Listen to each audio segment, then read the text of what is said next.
We money?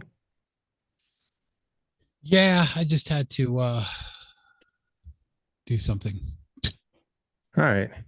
with the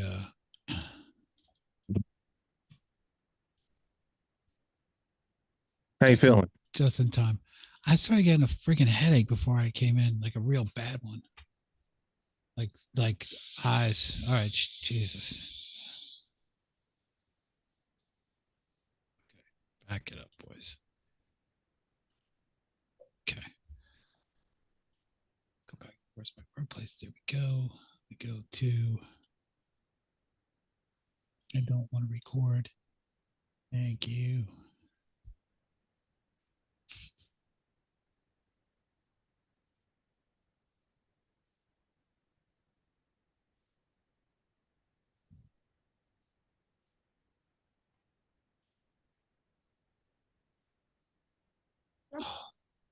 Okay. We're good, I think.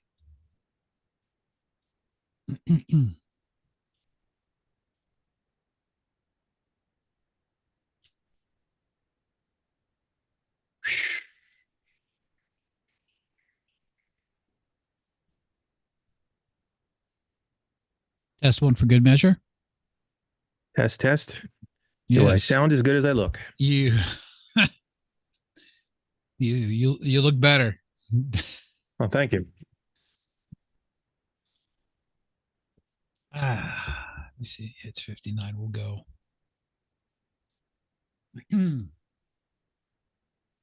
59. Here we go.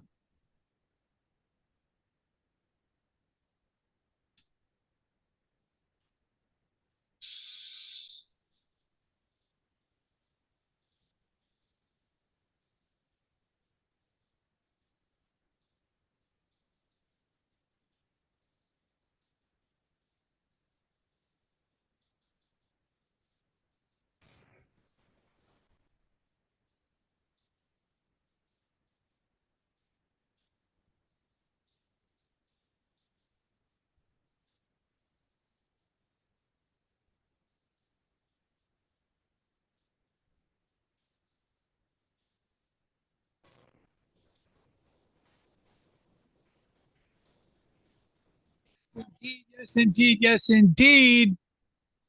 Yes, indeed. Yeah. Hello. Everybody, welcome to Hi. the W. Where are we? I have no freaking clue. The WTF radio show here on 99 WNRR. Courtesy, of course, on the YouTube. Good to be with you here on a Wednesday night again at 9 p.m. Thank you, Rose, for joining the site. Oh, you'll be able to hear me bright and clear. My voice is crap. It's been crap for almost like since I got back from Pittsburgh. I don't know what's going on. I got to get it checked out. Could be nodes. I have no idea. But it's like I can't even sing. It's like totally depressing. But Oh, anyway, I'll show up and show out the big jersey in a minute set. But welcome to the program, everybody. I am Mike. I am Joe. Yeah, we're here to talk about a few things. But first, you know, in these upcoming cold fall and winter months, isn't it Oh, nice to have this great cup of nice warm Java here in the studio in your one and only What's the Format? WTF. Great to hold up this when you're drinking this in front of your boss and you don't like what he's saying. You just hold this up. You just cover the what's the format and then you say, yo, dude, makes it'll get everything their taste so attention. much better. And it gets their attention with the pink and the blue, and out there the purple and the blue, fuchsia, whatever you want to freaking call it. Anyway, so you guys can hear us in the chat room at 99 WNRR. Thank you so much for joining us. And hey, shout out going out to, of course, the pet vet. That she constantly is on the mend, not feeling great at all, as we all do who have to battle cancer and take chemo. But get better, kiddo. Get better Sending out soon. sending out positive thoughts and good vibes. Get better soon, kiddo, because I know that you're tuning in. See, I love no. I love CJ's post. See what happens when you go see the Pirates. You come home with a future son-in-law. Which I gotta ask now. It's public domain. Did the boy done right? Did Uh, he pull you aside and did he ask you? uh, we actually, I was in on it. I was Okay, in well, on it. did he at So least ask we you? had several conversations. He's not. He comes from a different situation, Okay, so it's not going to be the norms as we would know the norms to be. But in his way, yes. And good. we took many drives. We had many conversations. Um, of how much that girl means to me.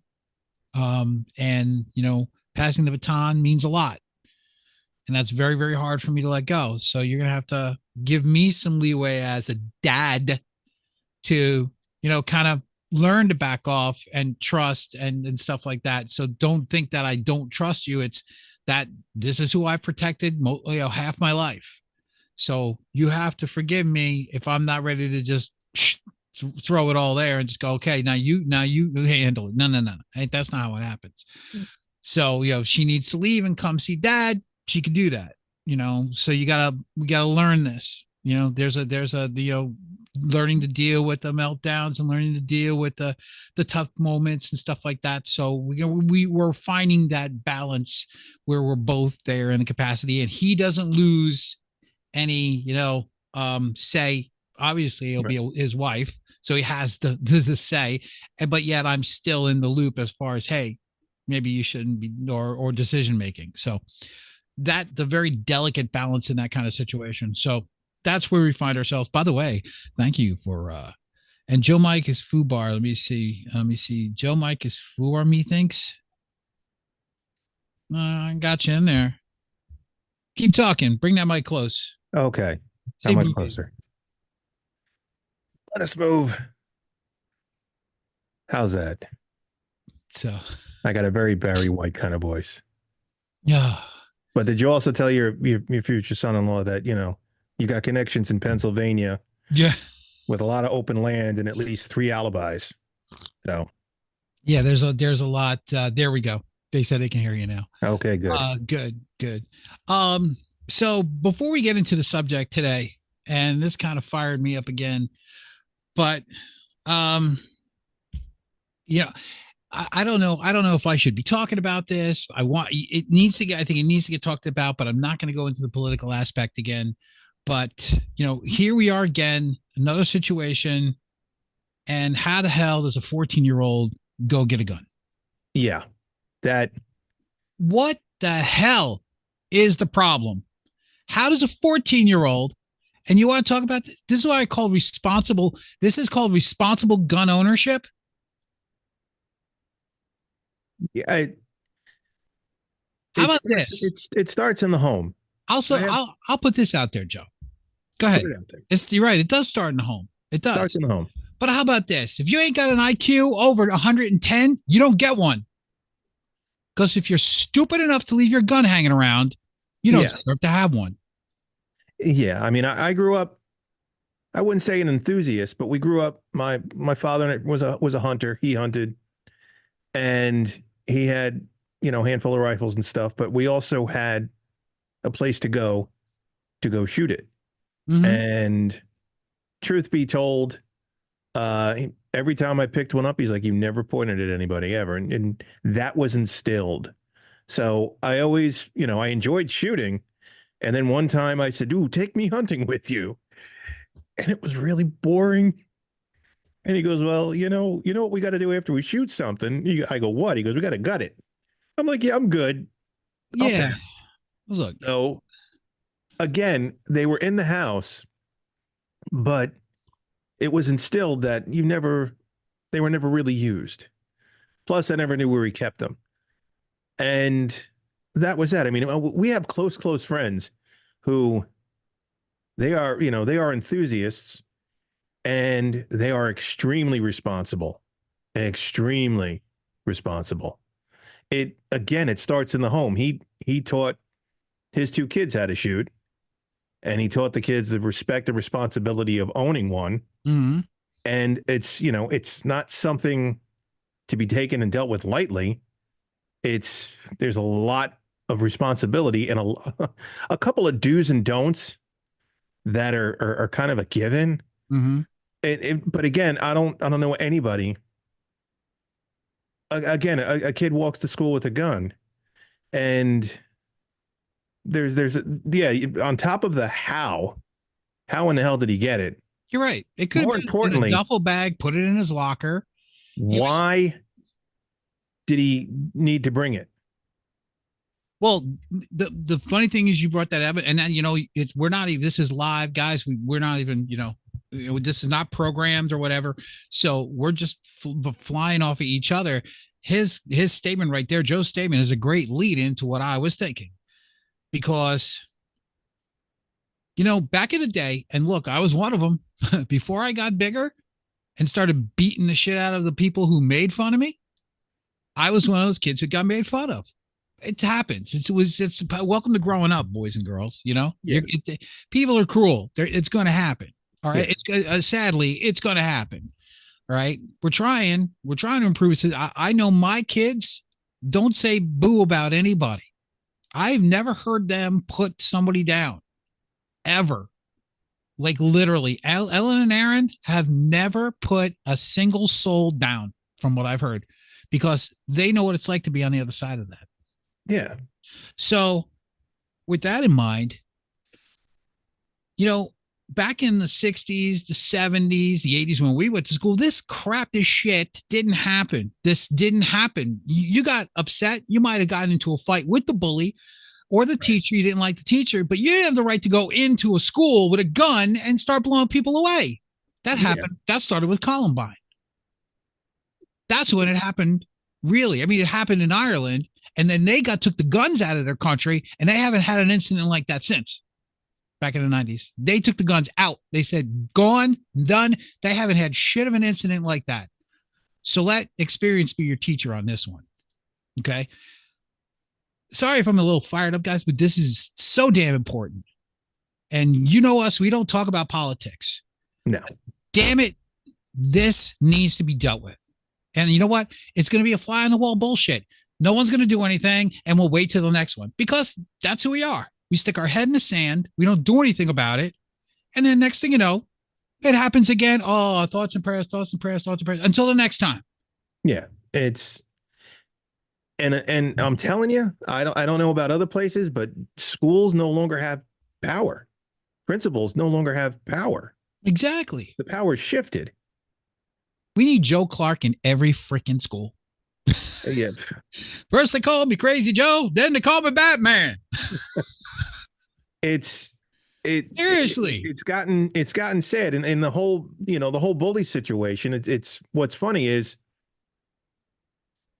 not funny, but it's just sad that nowadays shit spreads within seconds, within milliseconds. Yeah, exactly. Because you got your little thingy here, and next thing you know, you and I go into school. We said something bad on Tuesday. We at least had a day or a day and a half before the other party found out, unless it was a direct line, a linkage. It was now, boom. And not only does it go to the person, not only does the person talking about hear it, but then everybody else does. Right. And there's a lot of cowards out there that hide behind their phone. Oh, yeah. That hide behind the anonymity. Absolutely. And it is just annoying, and it's aggravating. And I have seen principals beaten where they looked at me and said, there's nothing we can do. The kids hit their suspension quota. And that's part of it. They don't care. They don't care. They hit their suspension quota. I don't know what I can do with these kids anymore. Easy. See, there used to be a thing called reform school. Yeah. Remember that? Yeah. Okay. If you didn't go to school, you went to juvie. Right. You did time, and that straightened your ass out. And if you were a criminal after that, you were a criminal. Right. So if you can't control your kids, and here's another thing that I'm going to go hardcore on. When I did wrong, I got my ass whipped. And you know something? It was the best thing for me, because it straightened my shit out big time.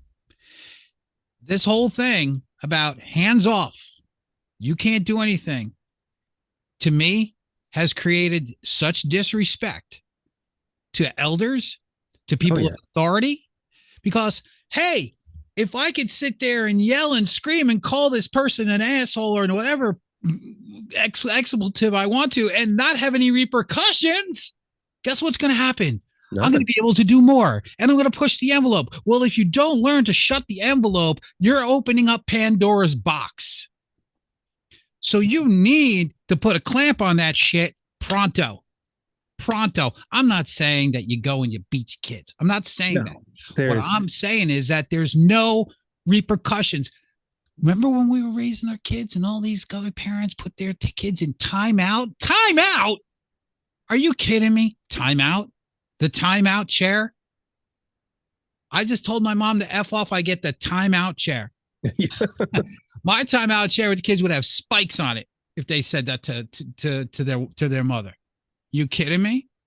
Yeah, there was no timeout chair. Yeah, there's no timeout chair. There was a. You open your mouth, and there are consequences. Yeah, that would have taught all these guys, all these kids now. That would have taught them easily. Hey, if I open my mouth and start spreading shit on social media, something's going to happen back to me. It's going to get back to me, and there would be consequences, but they don't know it. So therefore, they feel that they can go get a gun, walk into a high school, and say, guess what? There's no consequences. Yeah. I'm going to shoot who I want. It's to the point of delirium. It's ridiculous. Who ever thought that coming up and growing up in the great 80s of baseball and doing all this stuff that we did, going to candy stores and buying bubble gum at the ball field and playing baseball and playing records and everything like that. Whoever thought that we would be talking about this many times in this day and age? It baffles me.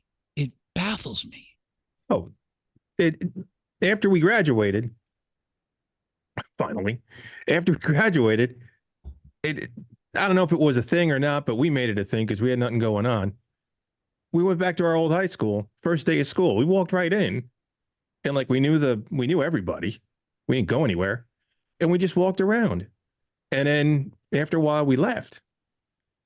You can't do that now. I found out my old high school, you've got metal detectors. You got tight security. It's unreal. I'm like, you've got to be kidding me. Back I could have walked in my high school anytime, and there would have been no threat, no nothing. Now it's you got to lock everybody. It is disgusting. It is sad and disgusting. I had a chair thrown at me because me and this other kid, we were getting on each other's nerves. He was in the middle of an art studio, believe it or not. And he got so angry. He got so pissed off. He picked up the chair and threw it across the room. Could have knocked me out. Could have put a dent in my head. But he missed. He couldn't reach me. But the bottom line is yes, it's a chair across the room. It ain't a bullet. Yeah. It ain't a bullet. Now, if you get into some kind of verbal disagreement, you can't talk it out. You got to worry about if you're going to get shot and killed. Yeah. And I feel bad. What I feel bad for, Joe? I feel bad for these kids. Yeah. Because they got to go. Think about it. We didn't have that fear going to school. Never would have happened. These kids got to go to school every day thinking that this could be the day that I die. Are you shitting me? Are you shitting me? Yeah. Like there's not enough pressure on kids today as it is with school. Exactly. And by the way, this is decaf, just so you know. Oh.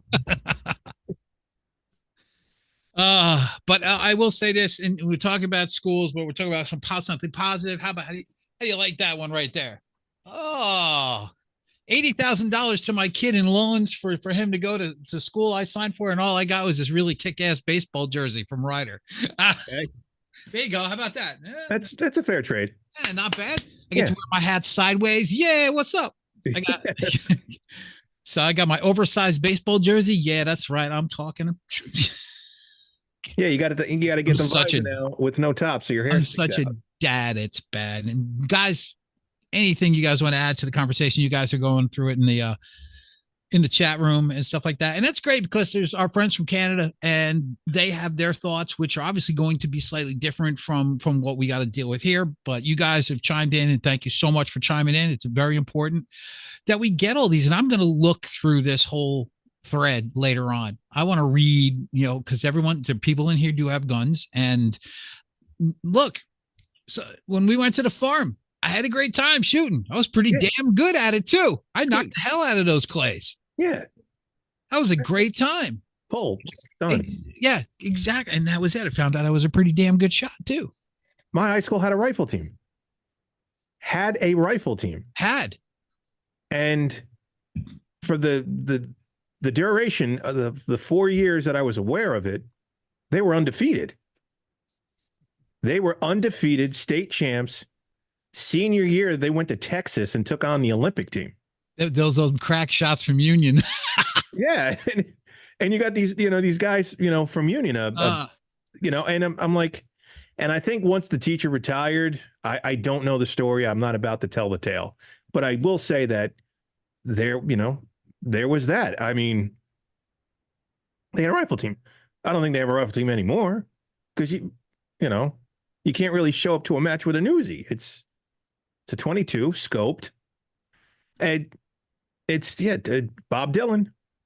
The times they are a changing, but it's kids today are taking more time and more effort to study the loophole and to study how far they can go. Exactly. And to study what they can get away with and their rights once they do something wrong, than to take the time and flip the script and do something positive with their skill, with their knowledge, with their abilities.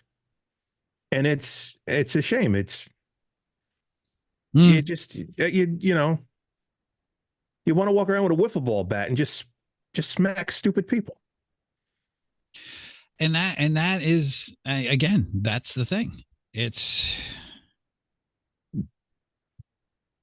So, I mean, can I honestly sit there and say that what does responsible gun ownership mean? And, how do we handle this? What do we do? And I think it starts by, guess what? If you can't mentally take care of your situation and you don't score well on an IQ test, you don't get a gun. It's because if you're too stupid to learn safety measures and to follow them, you don't deserve a gun. So what? Oh, but what if they want to hunt? Well, if you're too stupid, how do we know you're going to shoot somebody else when you're out there hunting? Well, hunting. I mean, what are you, Dick Cheney? What are you, Dick Cheney? Hunters have the orange vest that goes well with the camouflage. Yes, of course, because they pay attention. No, I'm not about to bash on hunters, because a lot of them, that's, they hunt for food, not so much for sport. And I get that, but it's and again, it's not only that, but the type of weapons. A lot of times you're like, do we really need that type? Do we need an AR-15? Yeah, because that's that, and the bum stocks. We know the argument about that, but you think about it, that's true. I mean, yeah, I missed him once, so I needed a magazine to kill the deer. Yeah. Yeah. I suck so bad at shooting that I needed about 20 to at least get them. And then if you pump them full of bullets, you can't eat them. Right. So what was it for? Sport? No. But again, stupid. Don't really know. And this thing can open up, because it can break into other groups and categories and such. There is. Oh, yeah. So we gotta pull it back in, reel it back in a little bit. Yeah. And focus on the. Yeah. I mean, I sit here and joke. I sit here and I chuckle a little bit because of the so many stupid arguments that do happen with the people that can't do a damn thing about it. But like I said, there's arguments on all sides. All of them are correct of why they should not and why they shouldn't. But like I said, if you're too stupid to own a gun, you shouldn't get one. And if you're too stupid to leave a gun out for your 14-year-old to just feel like it's walking okay to go and shoot some people in school, just like it happened a few things, just like it happened to Sandy Hook, who got his mom's gun. Right. Like I said, parental. So if the parent is too stupid to own a gun, if you cannot reach an IQ level to take care of your firearm, you don't get one. Take it a step further. If the person isn't responsible enough to be a parent. Well, I mean, let's, you can open up a whole bunch of commercials on that one. Yeah, that's a whole lot. Jesus, that's going on. So before, obviously, you're going to get it taken out of context when we have a subject, but when something like this, Chris says, homeschool your kids. What if the parent's an idiot? Are you going to turn out more idiots? No, homeschooling. We have friends that homeschooled and they eventually went to public school. And again, homeschool is fine, but then the one thing that the child doesn't have is socialization skills. Well, of course, yeah. Doesn't know how to interact with others. Right. Yeah. And it's kind of, I don't know, but your kids, unfortunately, that socialization most of the time helps one way or another. And it could, affect one way or another. Homeschooling is an option, but then that's one serious take on. I mean, not everybody's a teacher. Teachers are so low on the totem pole. It's sad. Okay. Yeah. We're going down a rabbit hole here.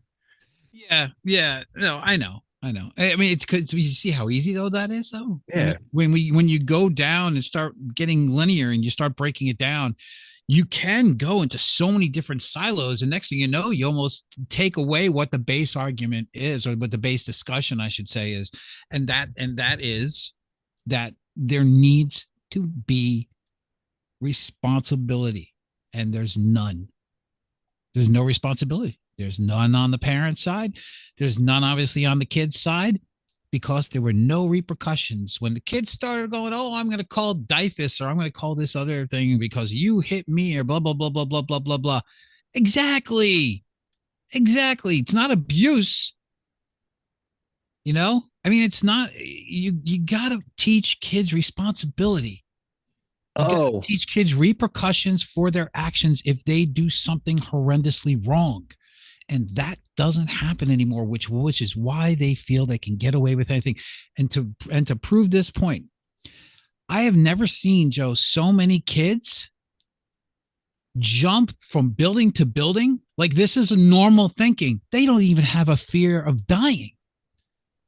Yeah. All these kids climbing towers, radio towers, friggin' thousands of feet in the air, 1,000 feet in the air. They don't fear. Before we saw, Walinda walking the wire and we said, that dude's crazy. Yeah. But it was one. You got kids climbing radio towers, no parachute, no nothing, and then taking a selfie from the top of the radio tower. All over the world, you got these adrenaline junkies. In other words, you've added another element. The gaming has given them a feeling of such invincibility. They're not afraid to die. Because for the ultimate rush. And their legacy will live on. And exactly. That's all they care about. Like, those are the people we need to those are the people like, oh man, we need to examine. So crazy. He was such a wild man. He was a dumb shit.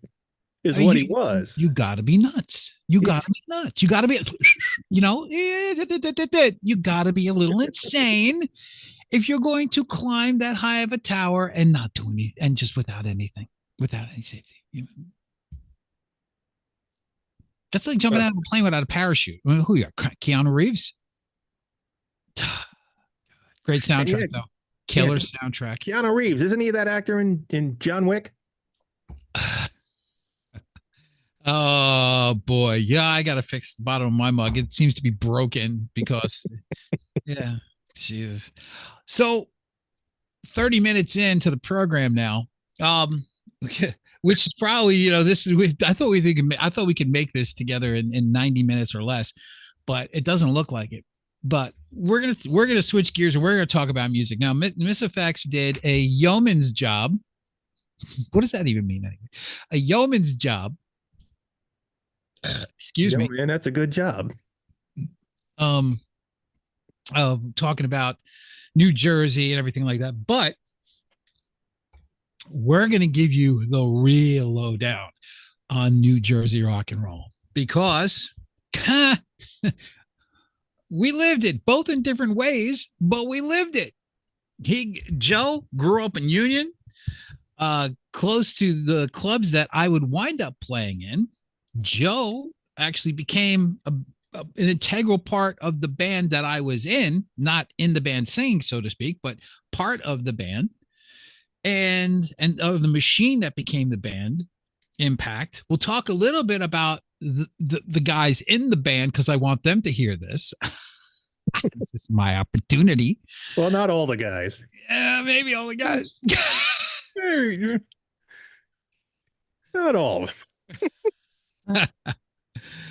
Some of them who Joe didn't get along with. Who almost came to blows, actually. Yes. Yes. Okay, yeah, there's another hole let's cover that one up. No, Monfrere. No. Nah. We got great bands. We had great bands back in the day that we got to see, that we followed, that were really like, wow, these guys are great.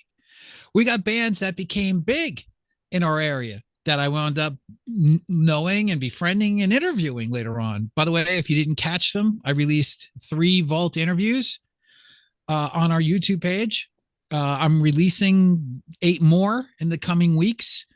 I hope to get them all done before I hightail it on over to Wing It On over to Ireland. But the latest 3 are my interview with PJ Farley, Eddie Jackson from Queensryche, and the late Steve Riley. And you got to listen to the Steve Riley one. What a great guy. And we missed, because of COVID, we were going to hook up and meet each other at the M3 festival down in Merrifield, where they have the 80s, big 3 days of 80s bands. And I was going to be down there with him this past year, but he wasn't feeling well. That's why they didn't do the last one. And he winds up dying and passing away actually in October of 23. So, yeah, but you got to listen to that one. That is a damn good interview, I gotta say. And what a guy, born and raised in Boston. Love him. It's great. Not that I'm crazy about Boston, but he was just solid guy. He pulled the way he spoke about everything, Joe. He was positive. He didn't go to the negative when it came to him and LA Guns, or the way that he talked about it was never negative to anybody, which means to show you that he was the one getting screwed financially.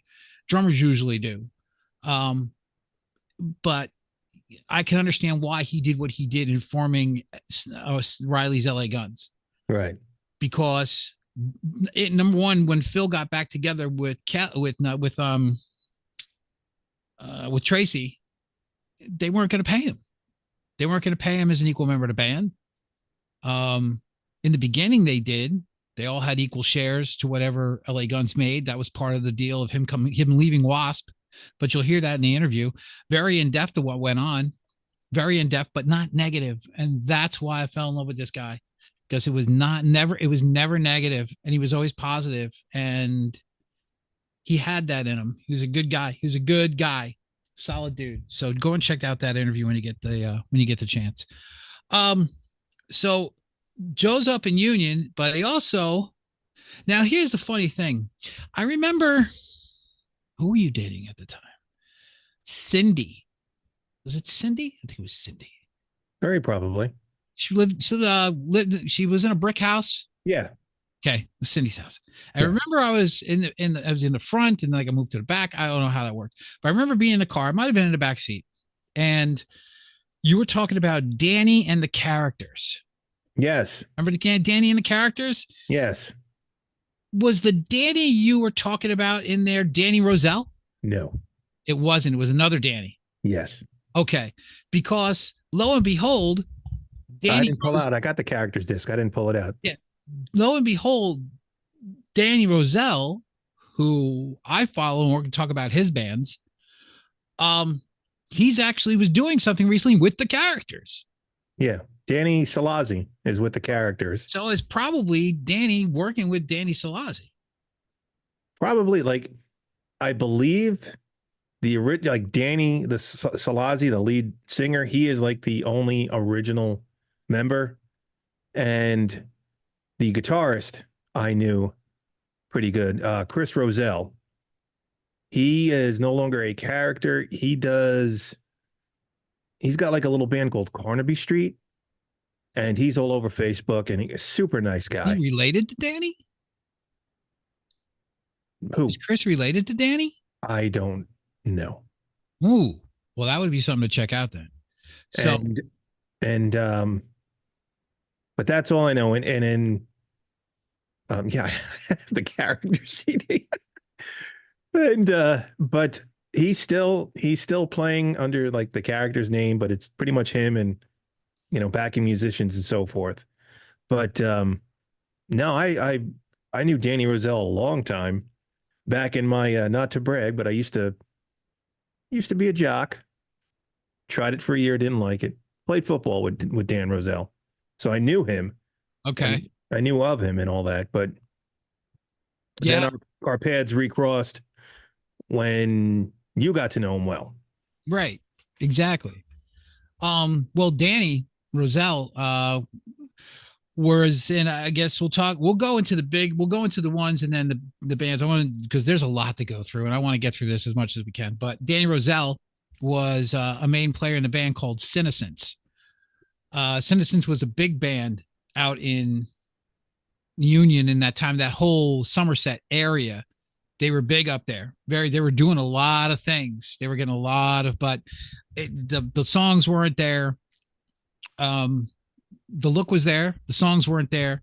Truth be told, that when Frank Duca was still in the band at this time, playing drums, and it was, because I'll tell you this, I forgot. Quig on bass, Danny on guitars and vocals, still had the hair. Right. Guess after Nick Clementi was on bass. Huh? Nick Clementi. Yes, Nick Clementi. They call him Quig. Guess who went in after Impact broke up to audition? Was it you? It was me. And it just happened to be around the time where I was in school and the nuptials were beginning to happen with Amy. And what happened is that I obviously got my hair cut for the wedding. Yes. Right. I didn't have the mullet anymore. But you also got a cut one time before where you pissed off a few people and you thought you looked like Rod Stewart. Yeah. Well, that was during the Impact days, and that I couldn't control that. That was just a horrible haircut. I know it was horrible. I couldn't believe that happened. That was. Meanwhile, John Wade has the same damn haircut when he's in Bad English. It looks good on him, right? You were not part of that huddle. It was not. There was a few people. Yeah, is why did he cut his hair? I'm like, dude, I'm sorry. The pressures of being a lead singer. Anyway. So I had cut my hair. And it was in like a surfer cut. Who knew it was going to be in on Vogue, if you will, within the next year, because everyone had a surfer style haircut when Nirvana broke and everything like that. So I was like ahead of the curve when it came to fashion, and they drove over to the apartment after it happened. Now, vocally, I got the gig. I was the guy. They came in, I sang Love and Touch and Squeezing. And it was just like, and then the conversations were happening. I got the haircut. All of a sudden, boom, they show up at the apartment, in, Woodbridge, in Menlo Park. Menlo Park. Yeah. Yeah. They showed up at the thing and ceremoniously kind of let me go. Yeah. In a very nice way, mind you. They were both there. Always two. Got to have two. They were both there, and yeah, I got fired. So it just so happened that I was, as it turns around, they don't play together for a while. They do a thing called Roses in Stereo. It's a kind of like a cover thing that they do. But Danny's he's been playing with a whole bunch of people. Goes out on tour. He plays. He's constantly been playing. He is a working musician. Danny Roselle is a working musician. And I'll tell you, a kick-ass baseball player too, because after, like you said, jock in high school, yeah, he went to Seton Hall on a scholarship. Played baseball for Seton Hall. So dude can play ball. Dude can play ball. Dude's in great shape for his age. Phenomenal. I get jealous. I get jealous of him. But so here he comes and I start the radio station and I look and there's this album that I told him, hey, look, listen to the station, blah, blah, blah. So he tells me about his band. His band, now they say they were based in New York, but we know that the guy, he came from New Jersey, saw him, and he was lead singing. And the band name is called the Crash Moderns. And I'm going to do this for you guys paying attention here. I can't post it on the, you know what? I'm going to post it in the chat room so you guys can see it. Give me 1 second here. The Crash Moderns. And while he's doing that, just a little side note about Senescence. Before they were Senescence, they were the Way In, and they had a different lead singer, and I believe a different guitarist as well. But one turned into the other, and that's all I know about that. And I grew up with Frank Duca, the drummer of Senescence, who turned into the singer. He and I go way back to kindergarten. Way back. So know Frank as well. Frank's a pretty important cat now. Yes. Yes, he is. In high school, we had 2 drummers. And Frank was one of them. So, of course, on the talent show, there was always people. There was always a band. Mm-hmm. And, of course, but Frank, up until high school, Frank was the drummer. It wasn't his first instrument. His first instrument was the cornet. I remember that well. But eventually he picked up the sticks and became a drummer. And he was like the drummer. And then once high school came in, we had another drummer. But yeah, I saw Frank. Last time I saw Frank, I was with my kids at an event, and I was trying to get Chase to play drums because Ethan started playing drums and he gave up. And of course, at the time, it was let's pass out instruments in school. And Chase, we got the drums. Play the drums. We got the pad. We got the sticks. You put a pair of drumsticks in your back pocket, you're the coolest man on the planet. Trust me. No, Dad, I want to play the trumpet. I was like, I don't want to hear you practice the trumpet. Play the goddamn drums. Needless to say, he took the trumpet anyway. Saw Frank. Frank, how you doing? Blah, blah, blah. And I said, boys, this is Dad's good friend, Frank. I've known him my entire life. And this man is the coolest man on the planet. And would you like to know, or the coolest man in the room? Would you like to know why? And Jace goes, he plays the drums. And I went, exactly. And Frank's like, yeah, I haven't played in a while, but yeah. Yeah. Well, Frank Duca went on to become, a multiple Emmy award winning audio producer for Saturday Night Live. Yes.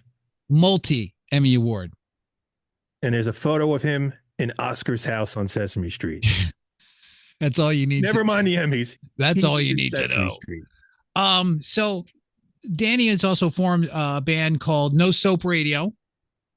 No Soap Radio that he was in was actually in an episode. Remember when, if you were a fan of The Sopranos, if you watched The Sopranos, when Adriana had her rock club, they were like the second band that played So his band, and they also were there in one of the scenes, not just playing, they were talking to her, I believe. So Danny gets in The Sopranos, so he's forever etched in one of the most iconic TV programs ever to be put out. Then all this, then it changes into, like I said, I start the radio station, and all of a sudden he has this album. Now I put it out there because Good Night Glamour, Good Morning Disaster by a band called the Crash Moderns. Now they put the moniker, they were from New York, but they were really from New Jersey. Guys from all over, really. Um, but what a band. I'm going to play you one of their tracks. We're going to talk about American Angel, Trickster, Xenon, and a couple other, some really cool bands that might have made it. You might have heard them. But we'll be talking about them as well. And I'll be talking about some bands that you might have not heard of that, again, came to me early on in the station. And I got to play their music, and you'll be hearing them as well. And some of these guys absolutely destroy. They destroy. And we'll talk about those as well. We'll talk about our experiences in Impact as well as we take you through this journey. But this track I heard, now this was, the video was made at CBGB's just before they closed. And this is done in black and white in a classic New York style. Love this track. I heard it was amazing. This is called This Time. The band back then was called The Crash Moderns. Here, that's right. We're dropping the needle on 99 WNRR.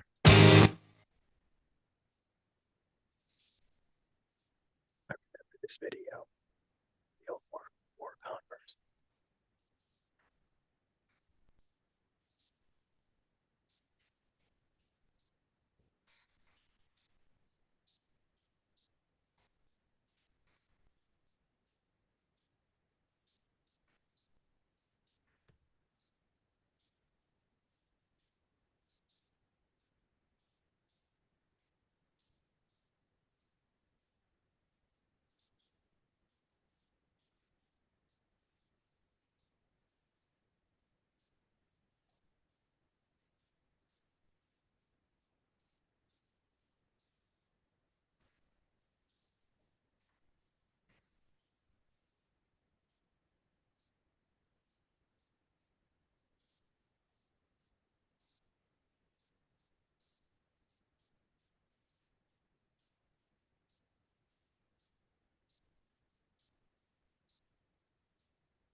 Crash Moderns this time here on 99 WNRR. Man, I get to do that. I used to love doing that.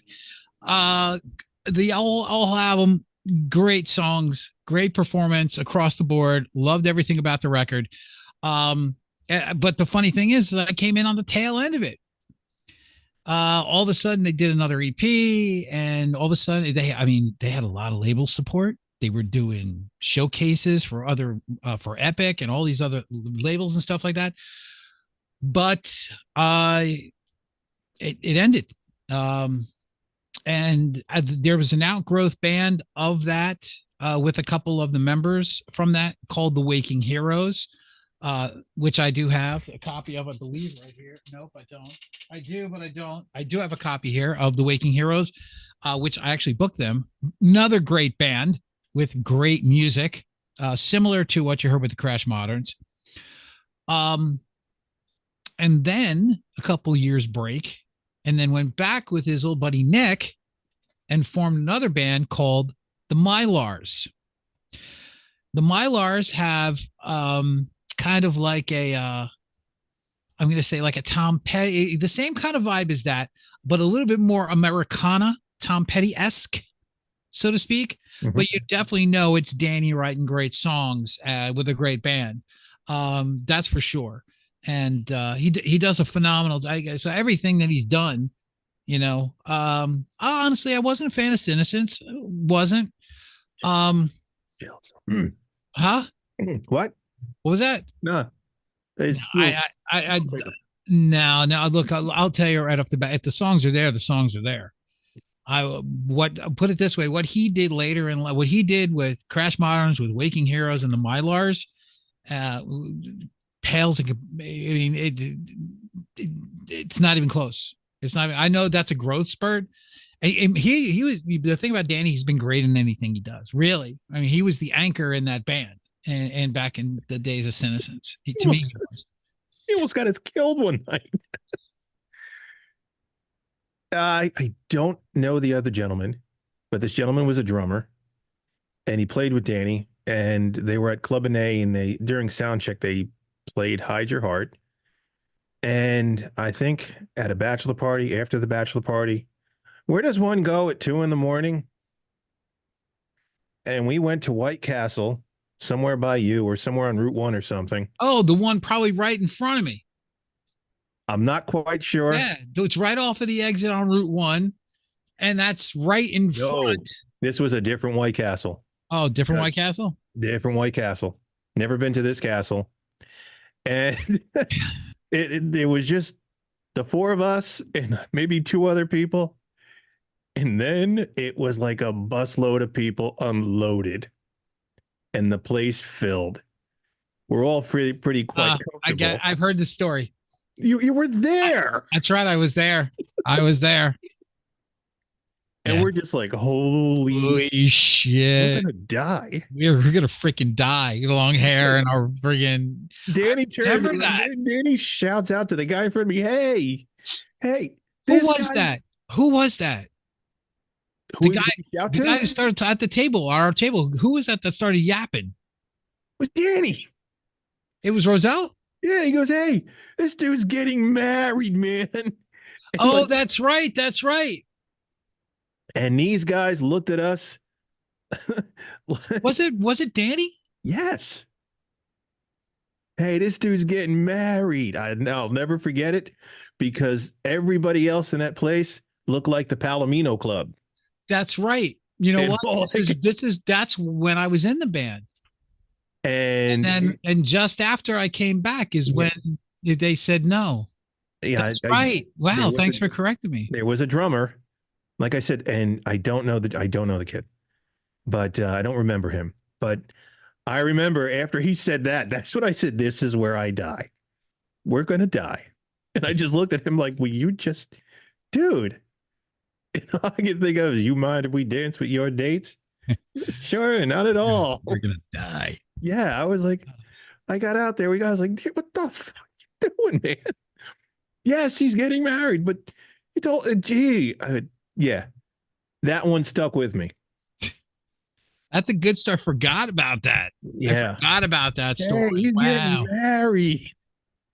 Look, this like so So let's go back because we got to attack a couple other bands. Some of the funny bands that some of the not funny bands, but some of the bands that we get. I got to get this one. I got to get these two. I didn't bring these to the party, so I'm going to stand Uh-oh. right now in my studio. So he's not prepared. See, I was prepared. I brought CDs and booklets and all sorts of stuff, even from, bands we're discussing. I even took notes. So I'm prepared. So I can go on and on, but he's yapping about something. Let's go. As we sit here. Okay. Well, we're waiting. We could talk about this band right here. I have a story about that band, and it's not even the band's fault. And so these guys were, well, I will admit, I will tell you, yes, I was a little jealous. American Angel, I was jealous. I was. You know what? I'll tell you, I was more annoyed. I wasn't super jealous, kind of. But I guess it was the attitude, it was, they weren't that approachable, but that is what it is. And you can't judge them based on them not being approachable. I mean, you get it. They're trying to be something. Yeah. But it was the fact that my guitar player, Mike Lucarello, I'll say it again, Mike Lucarello, was constantly playing this album and shoving it down my throat every 5 seconds. And we got to write a song like American Angel. We're not American Angel. He was playing this album. He was playing that album. Okay. He was playing that album and shoving it down our throats. So we heard. We're in the car, put on American Angel. Yeah. Well, it just so happens that he wanted to be an American Angel. Like, well, why don't you go be an American Angel? But they already had two great guitar players. So once one left later on in the band's career, guess who filled in on a couple of things? Mike Lucarello. Yeah. So he got his wish. He'll play guitar for American Angel. There you go. Boom. But yeah, this is the archive given to me by actually a guy that used to work with the band. It doesn't have all the songs, but it does have the first album. And it has a second record with B-sides and rarities. It doesn't have.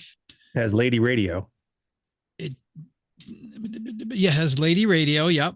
And at the end of it, at the end of Bandages of Pride, there's a little bit of pause, and then they fade up into a him at a live show, and he mentions Club Benet. If you listen to it, I wonder if he mentions the famous Club Benet show, the October Club Benet show that we opened. He was just like, yeah, blah, blah, blah, here at Club Benet, and it faded out. I wonder if that's the show that we opened. Because I remember we got off stage and we went to go watch them, and their band, their crew actually dressed up as them and started and knew how to play the song. Where the hell was I? And the curtain went up with the smoke, and it wound up being the Roadies dressed as them playing the song. Right. How Can I Miss You? Because they would never open with that. So check out American Angel, boys and girls, if you would see them. There you go, American Angel. We might get American Angel. Yeah. See this CD? Yeah. No, this isn't an original. It's a quote unquote import. I went to a mom and pop record store and I saw this in the counter. So I'm like, okay, it's not on the wall. That's an American Angel. I want that one. It's the original album, and it's got all the songs, quote unquote bonus tracks. So I go back. The last time I saw Xenon play, I already had their CD autographed, and then I wanted another one sealed as currency. I'm like, I'm going to use this to buy something big, something good. And I held on to a sealed Xenon for years, and I saw this thing, and it turns out to be like a bogus made at home with a printer, and it, when people started burning discs. So I wasted a perfectly good sealed Xenon album for a bogus bootleg bonus track American Angel.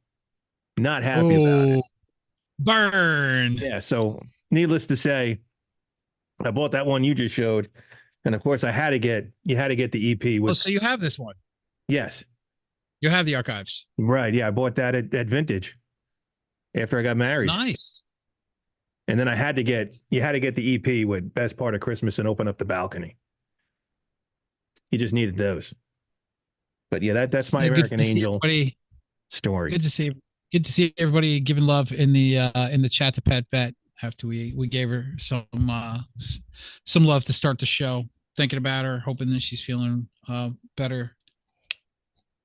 So we're talking about New Jersey. And we're talking about the great times of New Jersey. So the band that I was in, which I will say tracked pretty well. There was 2 really, really good years, maybe 1.5. There was constant infighting, not only between band members, but somehow we held it together. And I guess that we let the energy out on stage because, man, we were a fireball of energy. That's for sure. The songs were okay. They weren't great. There were a couple good ones. There were a couple trash. But the energy was there, and that's what we loved about it. And we were tight. You had myself on vocals, sometimes playing an acoustic guitar. You had Mike Lucarello on lead vocals, not the lead guitar, sorry, and background vocals. You had Chris Scalero on drums, who went on to actually own one of the bars close to where he grew up. I don't know what he's doing now. And also Scott Richards, who was the first one to exit the band after saying that he wanted to play more stuff like Nine Inch Nails. He was getting influenced by that stuff, and the industrial and grunge movement was more getting into. Mike wanted to go play, and he went from American Angel to wanting to play music like Extreme and play like Nuno Bettencourt. And that was the end of that. As a matter of fact, the end of that was actually, I mean, we all fought for different reasons and stuff like that. But we did love each other very much, and we did care about each other. Thanks to the guy who was acting like our manager, Mike, who I loved and did a great job. Got us on to WSOU at South Orange, Seton Hall Radio with Stacey X, which she only did a lot of, bigger acts. So it was cool that Stacey X got to interview us, which that was a thrill for me. And also full circle. She was so hot. You went to SOU and you did a video thing. Joanne Bibbo, maiden name, she was running it. Frank Duca was mixing it all. That's right. That's right. Interview and that was channel 1. I channel something. I don't recall too many details. All I know is I had nothing to do that day, and I wanted to go with you. And I think you played Dawn, and I think it was you, Mike, maybe Chris, and me. And I was like, I'll carry your guitar. That way I could say I'm doing something. But we went into the studio. Joanne was like freaking out. And Frank was like, someone get her a jack. We got this covered. And you went in and you did this interview thing and you discussed the band, and then you played a few chords of Dawn. And then that was it. And then, we left. But I remember that. God, I so want this footage. So there's so many good things. Like I gave tapes to. Now, the interesting thing is at this time, this guy, Bob Forlenza, who wound up becoming very, very close to me. When the band, obviously they went their separate ways. Scott, by the way, moved to the West Coast, and he's now the bass player for Jet Boy. So he often does his thing. So he had a couple things. Electric Sister was a band out there that he was in. They were really, really good. But he wound up, getting seen. So now he's now been in Jet Boy for a couple of years, which is really great. That's kind of cool for him. And hopefully one day they play M3 next year, and maybe I'll make the trip for my birthday. I might head down there, finally go to M3 again.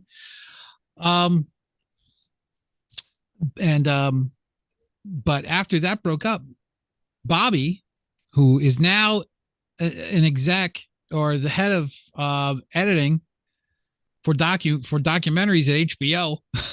Yeah, so he's squeaking by. He living in the heart of New York. Him and his buddy Bobby De Niro. Yes, him and his buddy Bobby De Niro, who he talks about a lot. You know, pictures of him hanging at Bobby De Niro's house for a Christmas party. How you doing? So that's kind of cool. But a lot of the bands that we played with, along with a certain band out of Paramus called Trickster, and we wound up being friends with those guys. We did more than a couple of shows with them. Club Benet, Club Benet was a place on Route 35 in Morgan, okay, New Jersey, and that was actually one of the release shows for the record. And so that's what happened when we really got, as a matter of fact, hey, you guys want to come back for the party and the whole 9 yards? I think a couple of them went. I was literally 20 minutes away from my house. I'm like, dude, it's 2:00 in the morning. I'm going home. I'd love to hang with you guys and party, but God knows I got to go to work tomorrow. You know, it's insane. But yeah, but we got to know each other. We were kind of close. Michael was closer to those guys too. But yeah, Trickster would be another band that we played with, got to know. So there you go. You got American Angel, you got Cynnocence and them doing their thing, and you got Trickster, and then you got us. So this whole little thing, this whole thing started to grow and started to build, and all of these great bands were in the area. And here's the thing, boys and girls, something that you don't see anymore. We packed the joints. Every time that we played, okay, Impact alone brought at least 80 to 100 people all the time. Yeah. And then you had Trickster, who had a following. You had American Angel, who had a following. We did some group dates with a group called Push. They had a following. Everywhere we go, all you see is pictures of people in the clubs to see unsigned bands. And that was, they said, the greatest days of our lives. Studio One. You're in a band, because now you try to get 100 people to a club. Good luck. Good luck. It just doesn't happen. You could promote the hell of the shit out of everything. You're not going to get 100 people to a club, 100 people to buy tickets. It's just not going to happen. It just doesn't happen.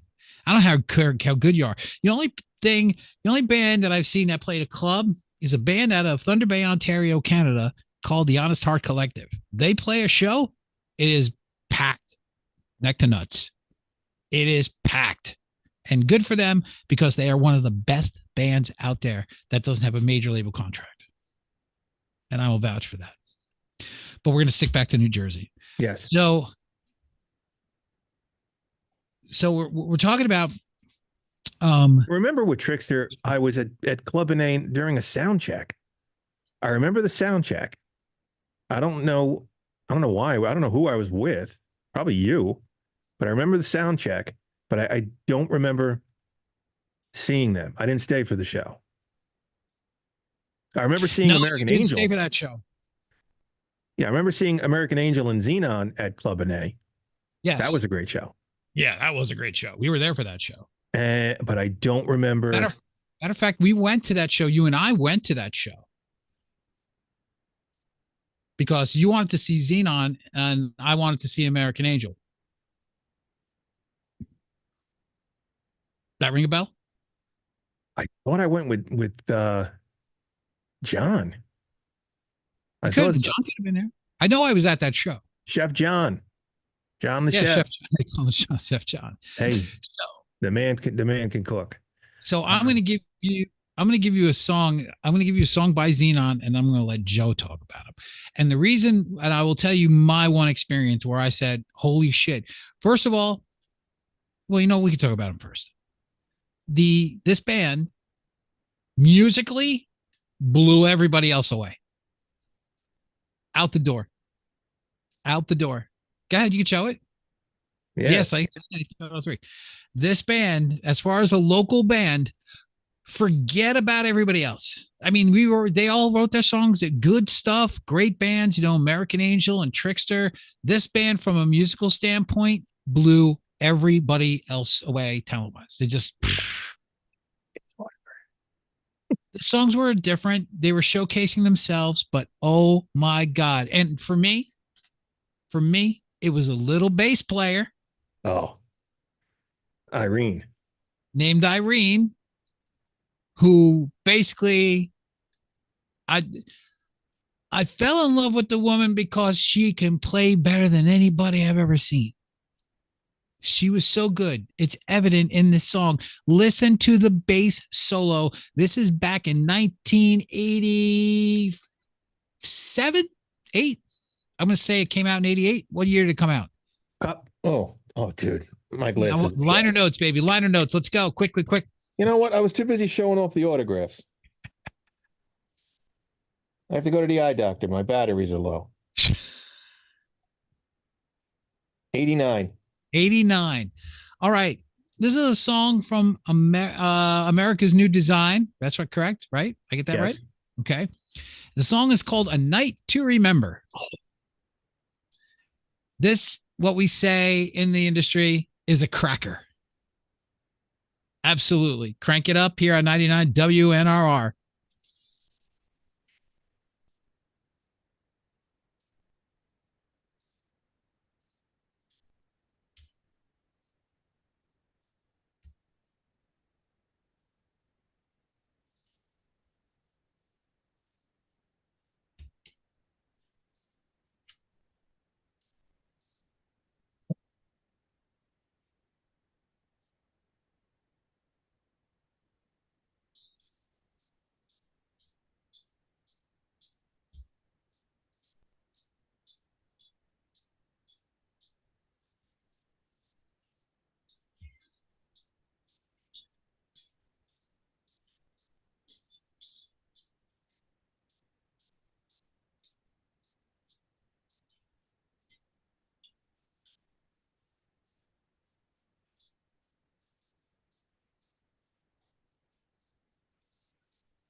look at the chat room.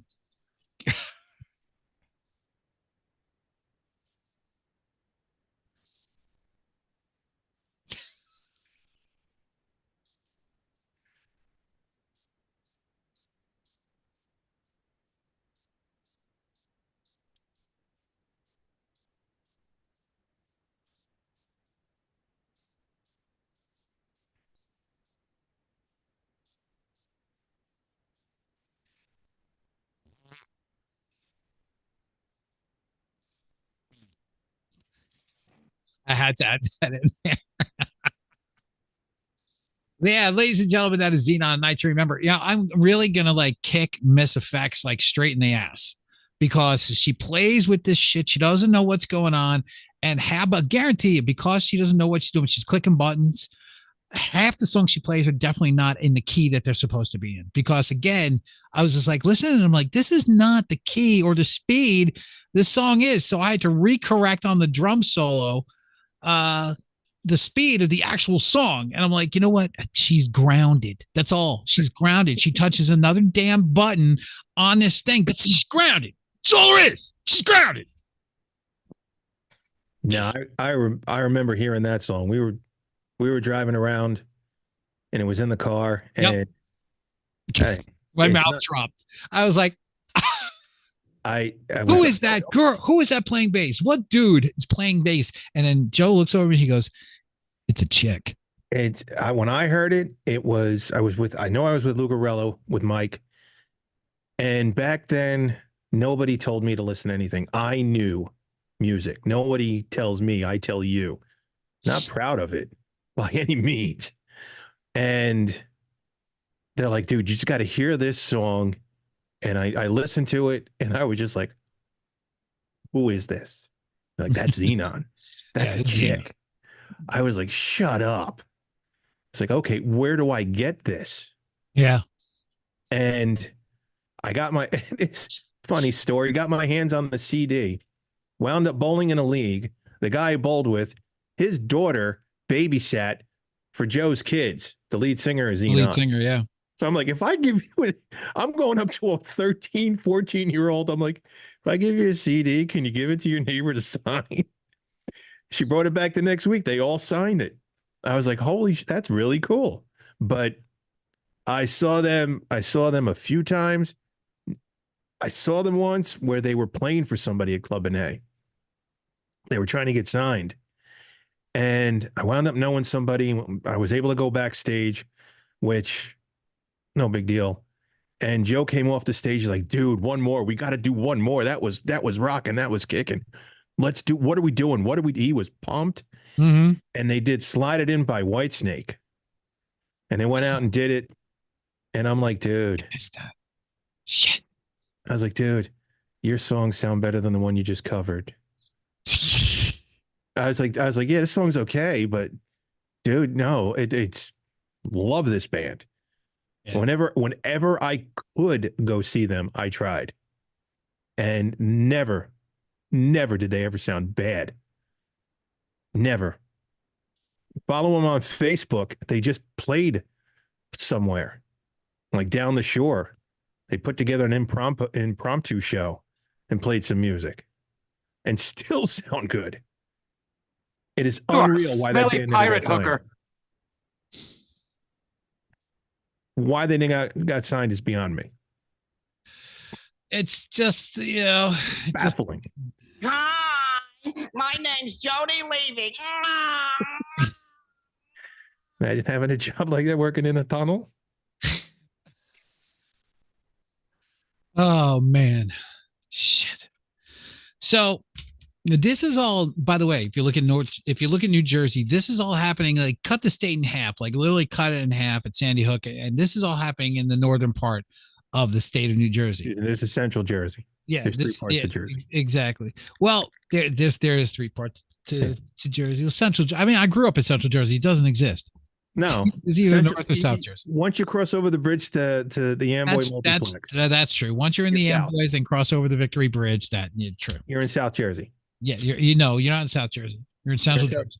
You're in South. Once you go over the bridge, No. you're in South Jersey. Once you go past Tom's River, exit 82, then you're in South Jersey. No, once you go over the bridge to the Amboys Multiplex, you're in South Jersey. That's how I when get the beach. That's when the beaches start. Yeah.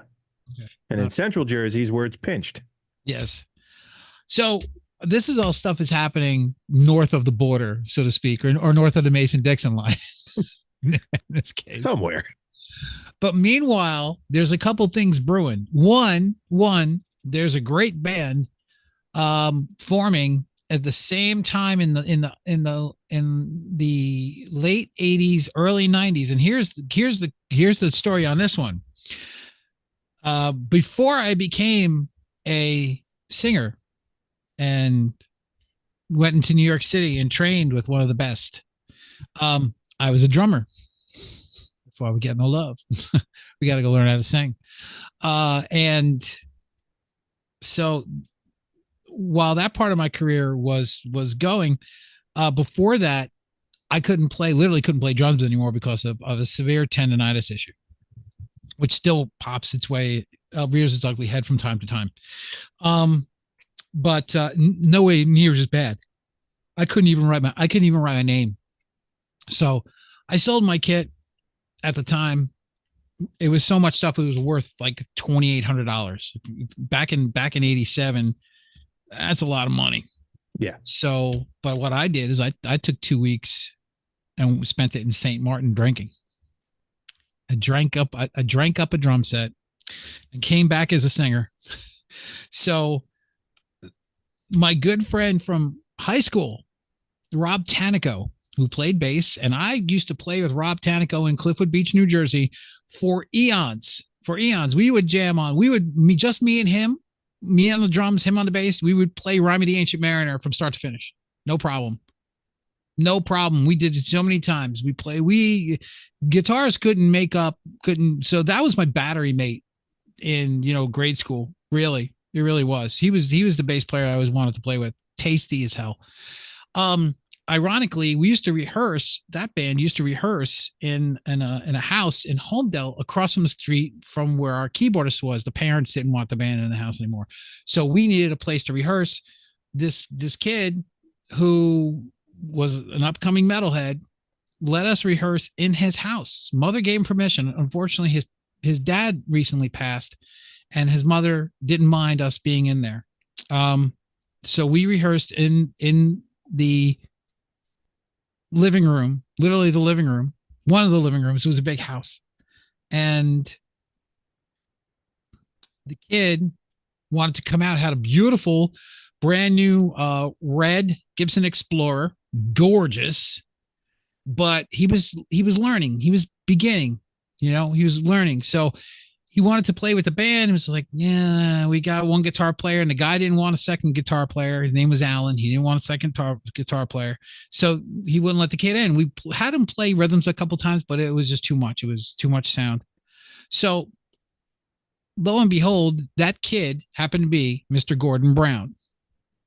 Gordon Brown and Rob Tanico later on in the 80s, the late 80s, when you say the late 80s, yes, came to me.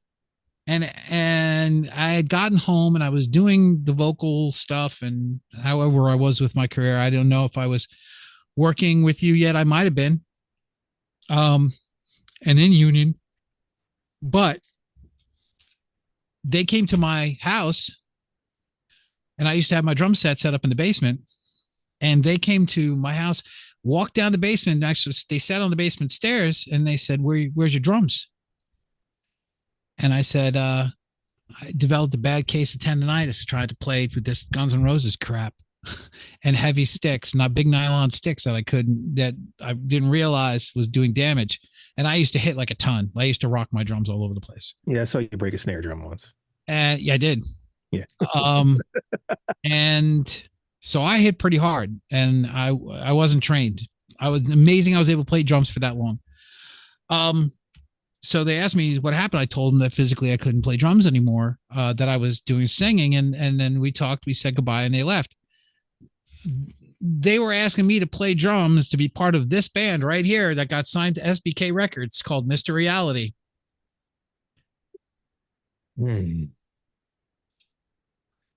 Another flawless And album. I want to tell you this right now. Debut albums from a band coming up from New Jersey. This is the best one I've ever heard. Period. End of story. It's all acoustic. There's some, it's basically acoustic music.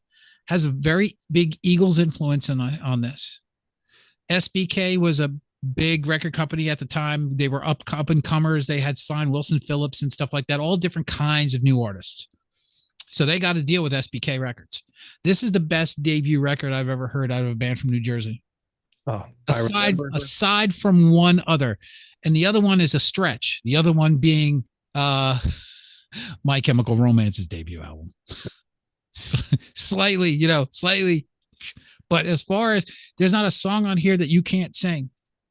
Every song has a great melody line, well thought out, great guitar parts. And the guy who plays drums on this album, instead of moi, they went and got Stan Lynch from Tom Petty and the Heartbreakers. Oh, so they got an unknown. Yes. So basically, they got one of the best studio drummers to go in and play on this record. I remember hearing that. It was me, you, and Bobby. Yep. In a car listening to it, and the two of you, of course, are singing because you're in bands, and nobody in a band cannot just listen to music. They got to sing. They got to sing. We got to sing. And the two of you started singing. I'm like, who's this? Like, it's Mr. Reality. I remember I went, fuck me. Now I got to go out and buy this album too. So, and sure enough, went looking for it, bought it. Yep. And excellent album. Yeah. And this is the perfect time of the season to play it. Yeah. You got a fire pit, a couple brews in hand, boom. It's not a bad song on that album. I'll tell you this right now. This is very, very hard to find, and I don't think they're paying anybody for these songs. If you guys want to hear this album, I will play a song right now, and I will actually send you a link for these tracks. And I'll talk to Gordon about it because I'm pretty sure they don't get paid from these anymore. They might, matter of fact, SBK might hold, whoever does might hold the contract, but I'll ask him because if he gets the contract, then I'll suggest, hey, maybe get away where you can get paid for this because this is a really good record. But this is a fucking great record. It's a fucking great record, to coin a phrase. But you guys should need to listen to this record. We've played a couple tracks. I'm going to sit there and see what we got here. Let me see.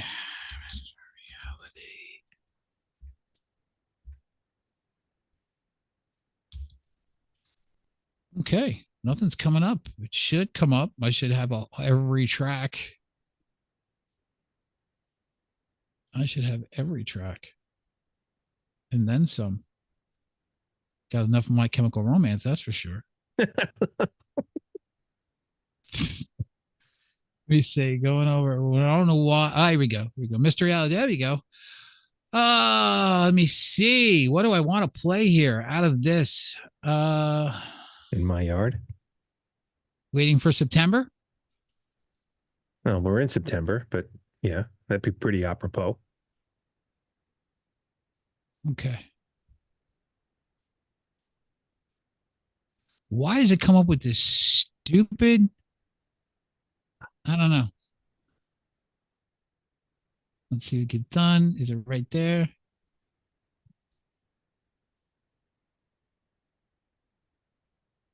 Don't know. Okay, let's see. All right, we're gonna try this one. Hopefully, it's right. But this is again off of this record. It's got to be the right track. It's got to be the right track. Waiting for track doesn't matter. It's a good track. Any one of them you could play. Really, In My Yard, My Guns is a great freaking song. Jess is a great song. To Leave Me Standing in the Rain's a good song. Oh, yeah. I still want to play To Leave Me Standing in the Rain. See, this is why there's so many. Mr. Reality is, like, to me, the best song on the record. Yeah. So, you know what? I'm gonna. What do you think? Do I go Honest Innuendos? Go with your first gut. Go with your first one. We're gonna go back and forth. Okay, hold on. You know what? I'm gonna, because we have the liberty of doing this because it's so off the cuff. Do we go? Let me see. I'm thinking of a number between 1 and 10. 5. Kia, you suck. What 1 I to said- 5. I went 6 through 10 was going to be Honest Innuendos. 1 to 5 was going to be Waiting September. Here is Mr. Reality.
A little Waiting for September, Mr. Reality here, 99 WNRR. I'm on with Joe here on the WTF radio show and livecast on 99 WNRR.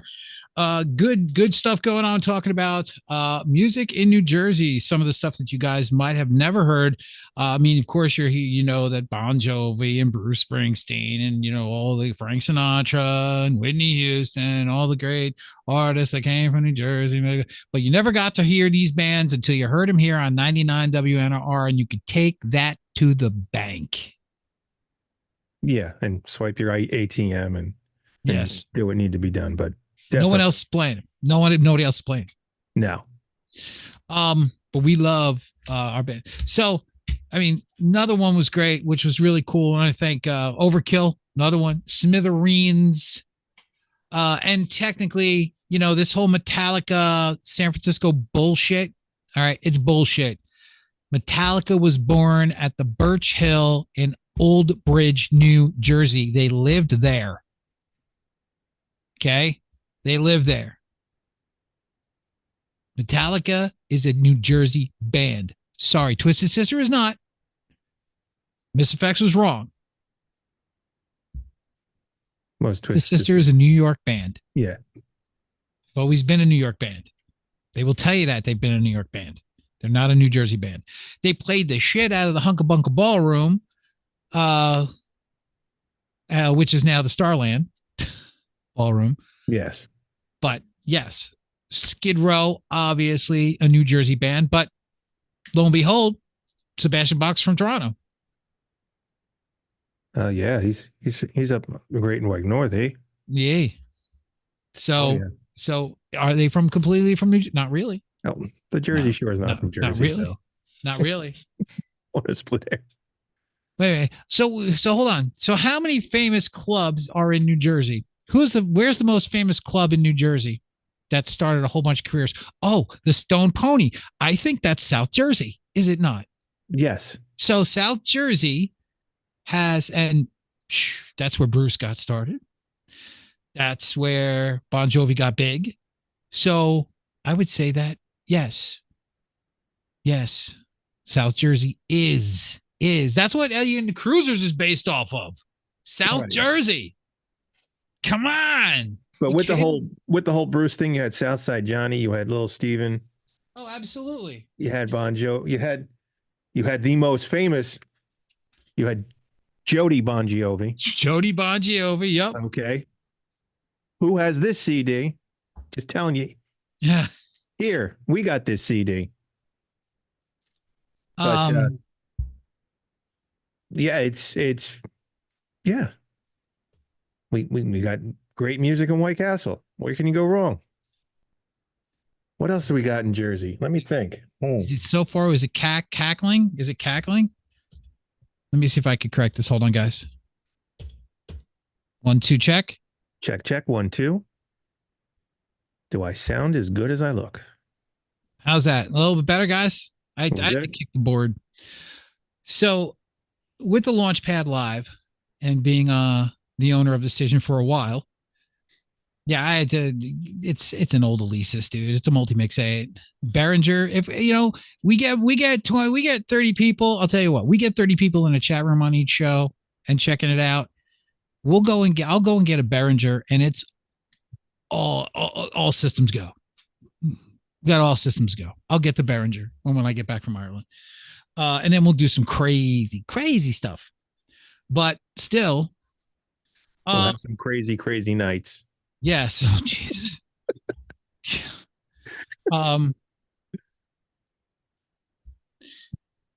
So South Jersey has a pretty good live scene for a while. Again, nobody goes to shows anymore. I get it. But there are some great bands in there that not a lot of people know of.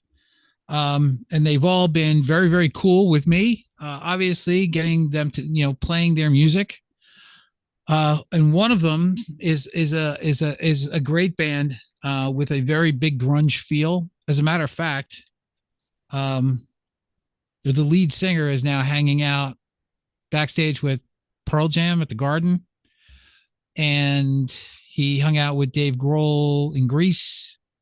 and he recorded this album I'm going to show you at Studio 606, which is Dave Grohl owns that studio, I believe now.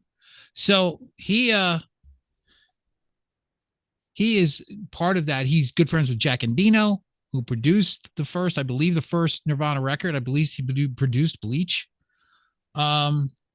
But he works with these guys. He also works on a couple of different bands. He actually has his own label now called Capacitor Records. But this band is from Spring Lake Heights, and they are called the Black Clouds. Psychedelic. Ooh, ah. Yes. There's another great album called After All. Interesting cover. Yes. Right? See the shadow? Yes. So full circle. Another thing too, it looks like it's popping, like it's almost like 3D, like it's like yes. And even cool enough, on vinyl, and not only vinyl, colored vinyl, blue vinyl. Oh, so I'm gonna. That's big now. I'm gonna do the rest of the show from this. It looks really cool in here. That's the big thing with vinyl now. There's no more black vinyl. They re-release all these albums. It's like, just give me the black vinyl here. It's they got to make it different. They got to make it special. They got to, it's no. Yeah. It's like, Ace, did you have anything to do with the 7 different colored vinyls? I can't even tell you what color they are, because these are prescription, and so I can't see anything. I'm just as blind as a bat because I started drinking again, as you can tell the last few concerts. It's just so these aren't prescription, so I couldn't see what the hell's going on, what color they are. They're just a blind. You're taking lessons from Gene there, Ace. Gene's onto something. Yeah, hey guys, let's make 12 versions of the album. Come on. That's a rabbit hole. Can't go there. But we already did that. We're not going. We are not going. But you want to bring Ace into the conversation? I'm fine with it. Don't you dare bring up. You had your chance. You had your vent. Yeah. I'm sure Mara would agree. You had your vent for 3 weeks. Yes. The one it ends. It was a cleansing. It felt really good. But all of a sudden you get the same shit coming up again. No. My beef here now is with the vinyl. They got to make colored vinyl. They got to make sparkly vinyl. It's, they're re-releasing the records, and it's like, okay, so we're gonna put this on, like Winger, re-release the albums on vinyl, and I think the second album, like, blue is a predominant color, so it's on blue vinyl. Pull the third album, the cover's orange, so it's on orange vinyl, which is kind of cool, but it's a selling point. And I'm like, no, just put it on goddamn black vinyl. And, let us enjoy with our ears, not our eyes. Oh, but, okay. Let's enjoy the ears, not our eyes. Very good. It's interesting you said that, because right now, hopefully it's in the right damn key. Because if it's not and you hear the thing warp a little bit, that's me trying to find the right key, because Miss Effects didn't lock everything in. Ah! Boy, she really knows how to push your buttons, eh? Oh, she got to hit the right buttons. See where that went? Push. Yeah, I know what you're talking about. So this is the first single that I got from the Black Clouds to play on the radio station. And I got to tell you, I was hooked. We can go into New York bands because I've got friends out there as well, but New Jersey really came to the forefront when it came to 99 WNRR and getting this station launched, and people were listening all over the place. So I want to personally thank Gary. I want to thank Corey. I want to thank Neil, but most of all, I want to thank my good friend Dan. Dan, if you see this, I miss you. And you are an amazing friend in the beginning of this station and always to me. You're a great guy. I hope to see you soon. I missed the hell out of you. Here's some No Reason by the great Black Clouds. Crank it.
Yeah.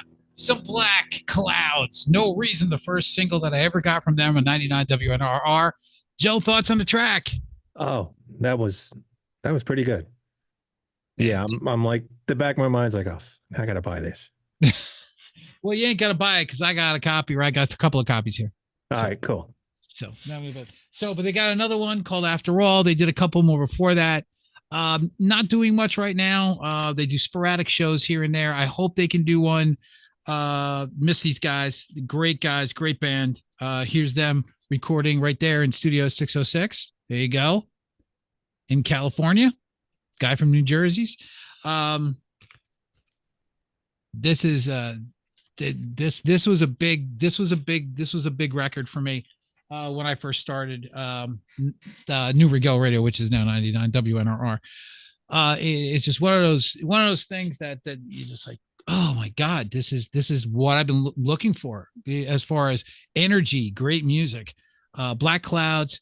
I got one more band that I'm going to lay on you. That's also from South Jersey. No longer together, but just to tell you what kind of stuff is going on down here. Let me see. Is it Soraya? It's not Soraya. Okay. Let me see. What? Okay, we'll put this one in here. Don't know if it's going to be right. Let me see.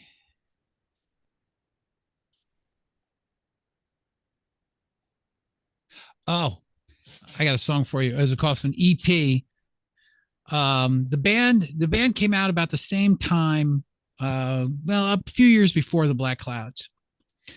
And we're going to talk our way out. So I'm going to give you one more track on this one. I'm going to let Joe experience this one. I'm going to do back to back 2 tracks because one of them's really quick, and the last one is going to be hilarious. It could have been our theme song. It could have been, but Overkill was just too good. Yeah. I mean, and we're leaving out so many metal bands that were great in the Birch Hill though at that time. So many metal bands. You're talking about bands that I grew up in Mattawan. Bands called this huge band that is still has a legacy overseas called Explorer. That couple of the guys later on in the a few years back created a new band called Dark Sky Choir, which is a great name. I love that. And did a couple of records, and then that disbanded. But Fred Gorau, Gorhau, Gorhau. I never could figure that out.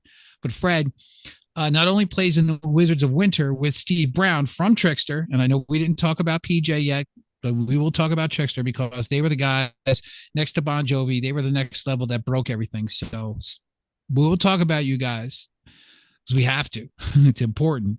Yeah. But I wanted to get to some of the unsigned stuff to show them the energy that was still going on when people thought that the state was dead as far as music goes.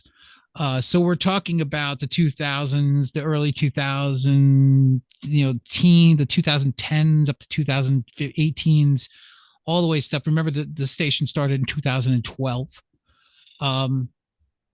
And there was a band called Rope Tree, and they had a couple. Of singers. They were popular in the late 90s, early 2000s. I believe probably more the 2000s, but they put out a couple of records, disbanded, got back together, reformed, blah, blah. Great bunch of guys, huge supportive Billy. And oh my God, now I got to think about everybody's name. Zuli, Mr. Schmidt himself. And oh my God, guitar player, you're gonna kill me, guys. I'm sorry. Yeah, it happens. Jeff, great band, and this was a track that I heard. There was a one that they had just put, was an EP called Bacon. And this song is called Finally, from a band from the same area as the Black Clouds. And they do it a little bit differently, but the same vibe. This is called Finally here on the WTF radio show. Hey, this is Bill. What's up? This is Zuli. Hey, this is Vin. And Jeff. We're Rope Tree. Check out a track off our new EP, Bacon. It's sizzling. You're listening to newregalradio.com. No shock, more rock. Turn it up.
Thank you. We're Rope Tree. And that's how they would end their set. With a ballad, a love song. Yes, a love song.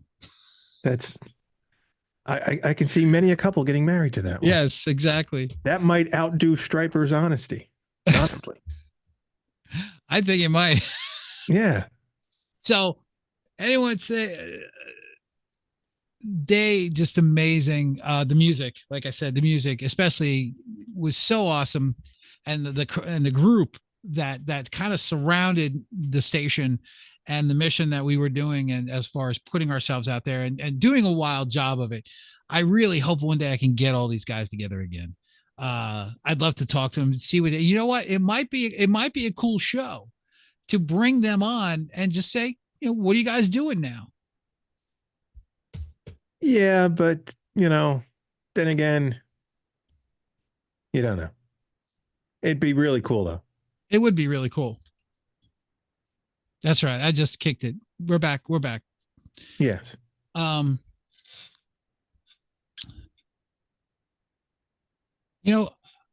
there's some bands I know we were talking about having the band, one of the bands on, and I did promise them that we would have them on and talk. So I will kick the tires on that again for next week. Okay. And maybe there's a part 2, because we really should dive into the whole Trickster thing. I want to touch on MCR a little bit. There are a couple other bands from Jersey. If we can dig up a few, cool. If we could dig up a few of them. Well, I used to work with a guy in Record Clown. He came in, hair was perfect, and he was like this super nice guy. And it turned out he was a guitarist in a band. I was like, oh, cool. What band? And then I never forgot the name for some reason. Toy Cannon with 2 N's. Yes, I remember Toy Cannon. And left the mall, went back the other day, saw him in a different store. And now the hair, instead of high, he was in a hippie store. And I was like, dude, you still playing? He goes, yeah, you should come see us. I'm like, yeah, I will. Yeah, I never did. But I never forgot the name and looked them up recently. And apparently they put out a CD. There's a company that's just putting out all these bands, all this stuff that never saw the light of day. But Loose Cannon was one of them. I just listened to the album, and it was damn good. It was really good. It was not too bad, but definitely better than most. So, but yeah, and then there was another band I saw JJ Rockers. It was a band called Zyad, and they were all brothers. Zyad. And I'm sitting there, and I was hanging out with Tommy, Mr. Electric, and it's like, this band's pretty good. I was like, yeah, it's really good. And walking around CD World on my weekly trips, and sure enough, they had a disc on the rack. I picked it up, and again, not bad, but they put out the one, and I don't even know if either band's still around, but again, not too bad. But it just the type of music they were playing, it was like Nirvana was like a guillotine. Everything just it was a halt. It wasn't a segue. It wasn't a smooth transition. It was just, they came out and boom, that was it. And what I noticed was there was a lot of bands in the 80s that had trouble after Nirvana because they were too busy, they were labeled. They were an 80s band. And even though they put out material, which was still good, it didn't get radio play. It didn't get anything. They even changed the sound a little bit.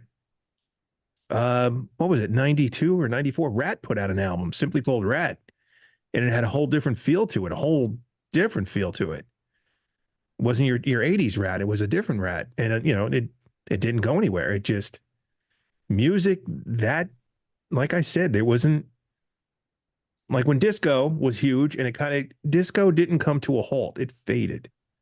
And then something else took over and it faded. But No, Nirvana was a guillotine and just shut that shit down. Yeah, pretty much. They It were like, was. boom, that Yep. was it. And it was just a hard stop. And okay, this is the next batch. Monday, everyone's smile and glitter and high hair. The next day, everyone is with spandex and shorts and flannel on flannel. Well, here's the thing, because it was said by PJ Farley himself. Remember, it wasn't Nirvana and flannel in there. Go to Give It To Me Good, the video before Nirvana broke. Oh yeah, they had flannel. It had flannel on. So, as PJ says, when it comes to the second record, because they were the only guys wearing flannel. Yeah, the second record here.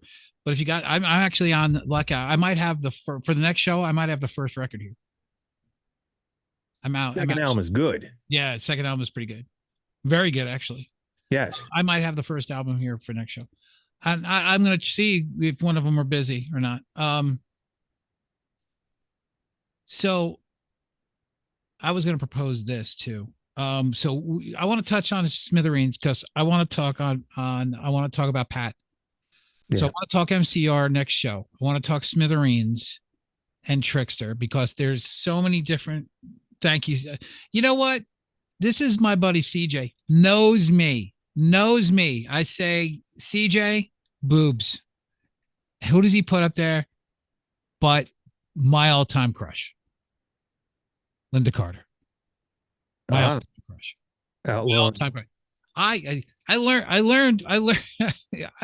All of a sudden, it was Linda Carter, and that was the end all be all. Bobby Joe and the Outlaw. You see a lot more of Linda Carter. Oh, I only need to look at that Wonder Woman. Yeah. Okay. Mr. Vex, you busy? Anyway, I got a problem. Okay. So I want to do that, but I'm going to try to do this. Let me know what you think about this, because it is our show, not my show. Okay. What do you think if I put the birdie in the ear and tried to get the other 3 members to come online with us? Hey, listen. What do you think? I got no qualm here. I don't. I mean, what had happened. And then complete transparency. I had an opportunity to pull a dick move and I did. Made matters 50 times worse. I don't know if they're aware or not, but I was at a concert at the Arts Center. Yeah. And literally arm's length away. And I do not know if I was noticed or not, because I was like, okay, come on now. I was just kind of walking a little bit. And so I don't know. I mean, dude, it's water under a bridge at this point. I hope. I mean, it has to be. I mean, if that was the case, then I wouldn't have any business talking to anybody that still harbors any kind of grudge after that long. Because you know what? We're all grown adults here, and it's been ages. It's been a long time. Yeah, like I said, I mean, I don't know how it started, but I don't know how it started either. Yeah. I really don't know. And maybe the chemo has kind of killed a lot of that memory. Thank God. I remember. I only remember the good stuff. I remember the good times. I do remember slightly like some heated stuff, but I don't remember. I remember Chris saying something once, but I don't remember over what. It was a dislike. Well, I wasn't exactly the warm and fuzzy person I am now. I had, try to make everybody laugh. I try to, I guess, rubbed the wrong way, said the wrong thing. I know I said a couple wrong things. No, it was very, very baffling and confusing. Yeah. But also at the time, I was young and I was like, I'm not, no. Dude, enough's enough. And 20, we were all 20 years old and 22 years old. Yeah. Hello. It was, I was the oldest one in the damn group. I mean, really? yeah. Hey, But I'm 22. The rest of y'all barely even, you can't even drink yet. I mean, hello. yes, because we all waited till we were 21. 'Cause Yes. that was the law. I didn't say legally, Yeah. but seriously, No, you could swing that. I got no qualms with that. I got no problems with that.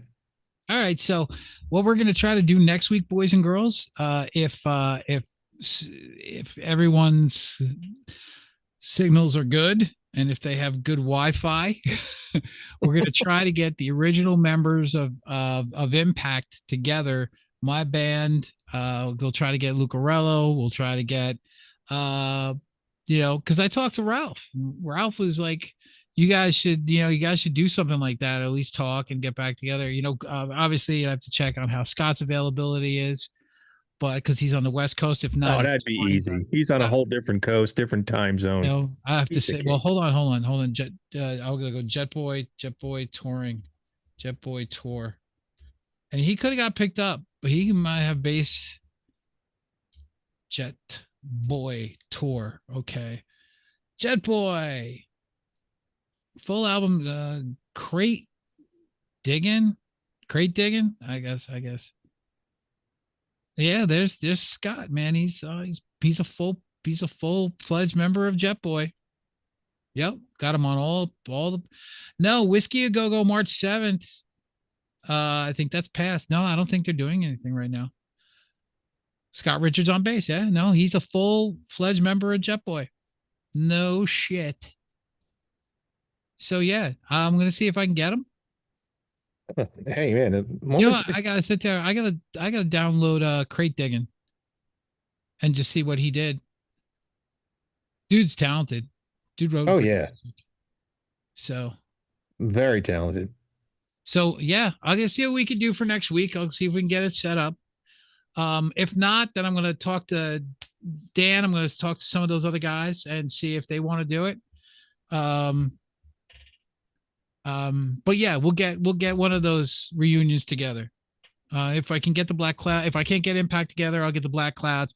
I would love to get Trickster back together first, but I don't know if they're going to be too busy. I know that PJ is touring with Fozzy right now. He's a full-fledged member of the band. Bass players are doing well these days, man. I missed the boat.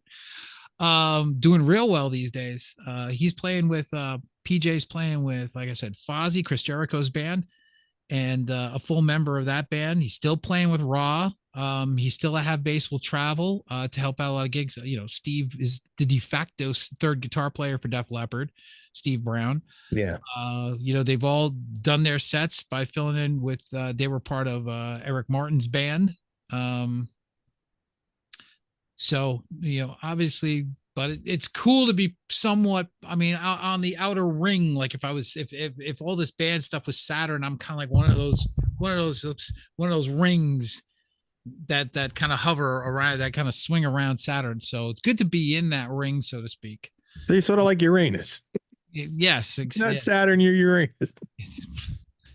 Yeah, there's no rings around Uranus. That's a good thing. Yeah.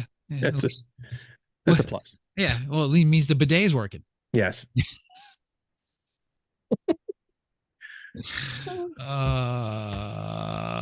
Yeah, Judas is pretty sick song. Absolutely. I like Fozzy too. Last album was really, really good. Yeah, people say that they're playing the tracks. I hope not, but whatever. I'm not gonna. I said my stuff about just watch Kiss Part 3. You'll know what I feel about people playing the tracks.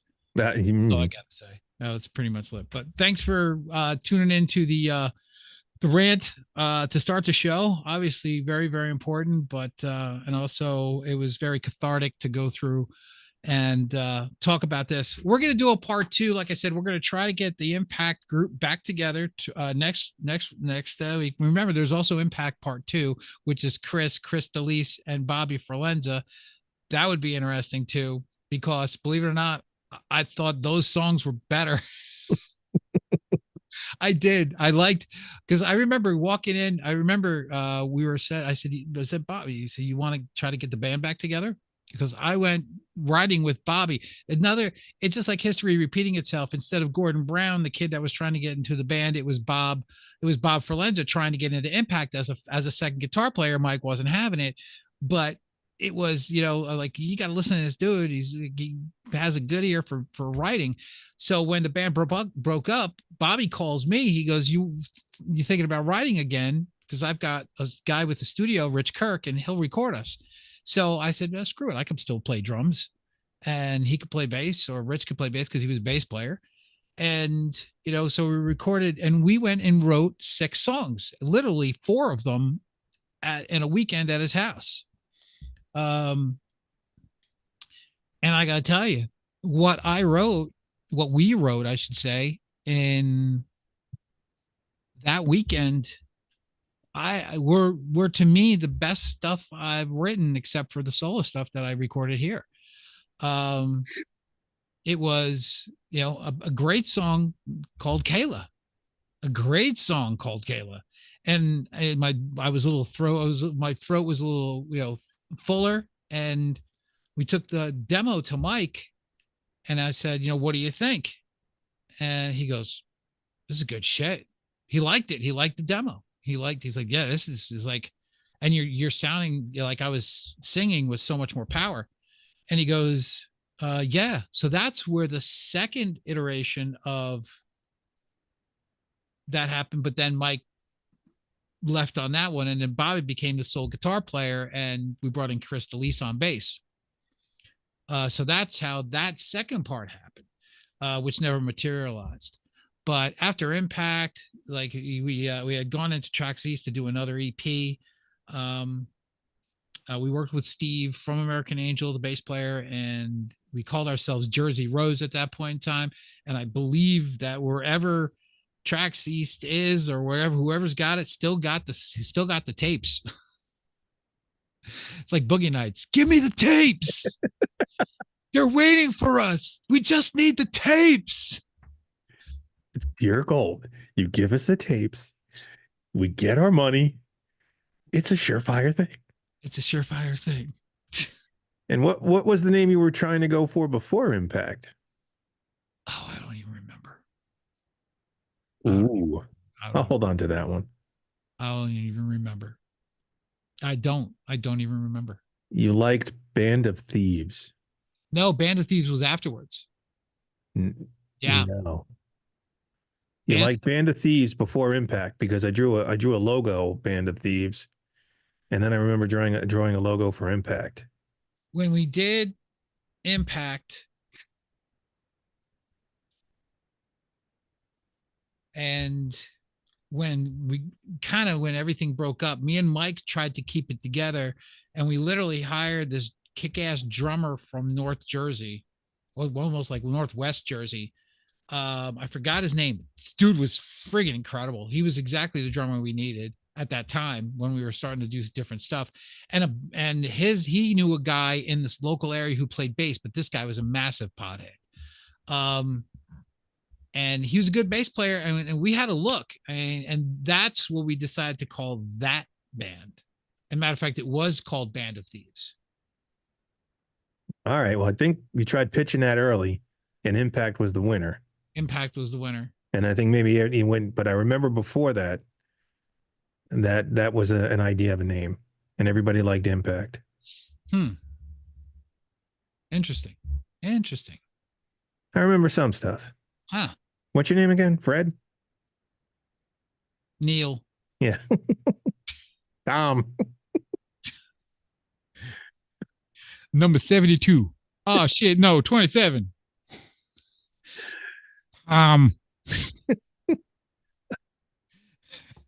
Felipe, I kicked the ball. And Pepe Luepe, I kicked the ball. Hello. I play football. I play football. I play football on a football field with a football. But Bob Nelson. Yeah. Jiffy Jeff. Jeffy Jeff's gym. Oh. You don't get comedy like that anymore, man. No. Tony Cappuccino, University of Brooklyn. Oh fuck. Oh shit. It sucks. I'm leaving. Bruce Koskiaski, University of San Francisco. San Francisco University, tight end. At the end of the year, I hope to be a wide receiver. Oh my God. Yeah, I miss him. Going through some health issues from what I understand. I don't know. Yeah. Like we haven't heard much from our guys. Bobby, haven't heard much from Collins.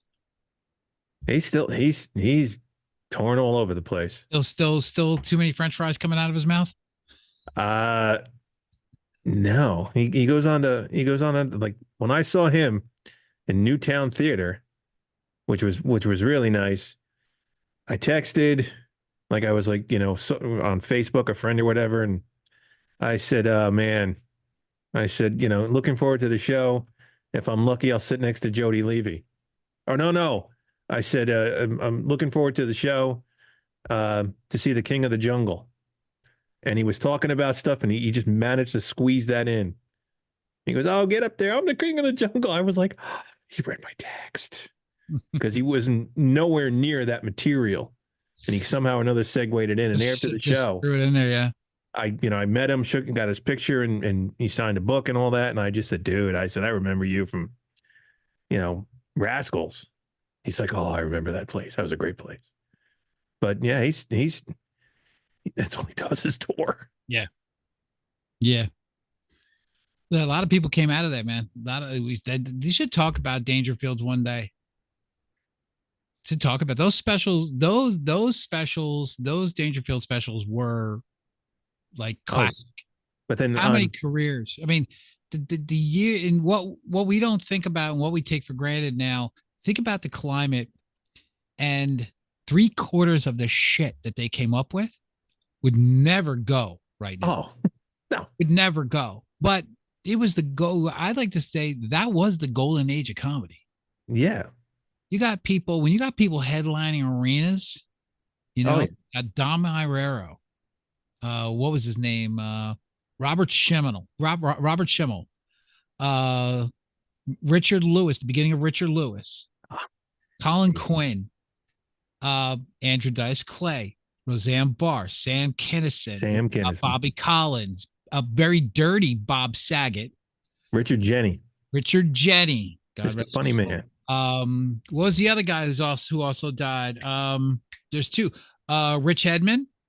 Yeah. No, listen to me, man. Oh. Was the other guy? Oh my God. He said a dirty word. Oh, what did he say? Something normal. Abby something or another. No. Oh shit. What was his name? Rich. Is it another Rich? Oh my God. I can't think of it. What the hell's going on? Damn it. I remember Rascals being a TV show. It was like on an off cable channel, like every Thursday night or something. They recorded live and people showed up. That make a dozen roses look like a booger, doesn't it? Oh. Yeah, don't remember. Oh, yeah. Thank you. Now I don't sleep. Now I don't sleep. Or I wake up at 2 a.m. No. We're gonna end the shit right now because we are not dealing with this and have it go through our brain. No. Okay. Fields cast. Dude. Cast. What are you gonna change? Dangerfield was the guy in a movie? No, Dangerfields. Performer list.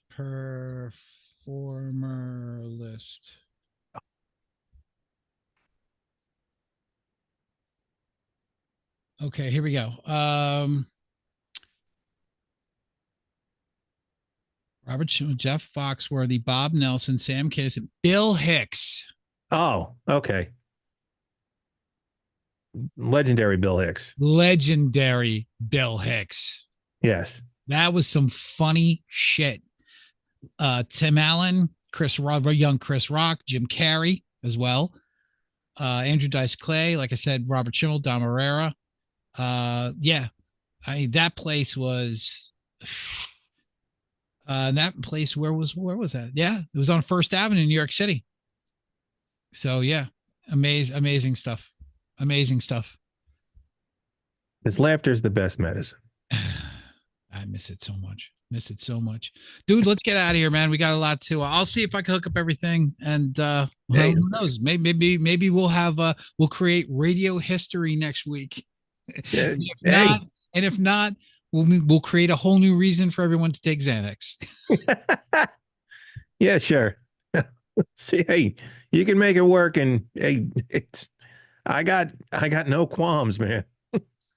All right, guys. Listen, thanks a lot for hanging with us for almost 2.5 hours on this show. It's been an absolute blast. I hope you guys enjoyed the show. If you do, please let everybody else know. We're going to bring this back again to New Jersey next week, and then we'll take it from there. But we're back on New Jersey next week, and we'll talk about those bands a little bit more in detail. I definitely want to talk about Pat if I can get because Bobby knew Pat. Well, I'll see if I can get Bobby on as well, and we'll do a little thing. We're going to see if we can get everybody on in one room without killing each other. It should be pretty cool if we could do it.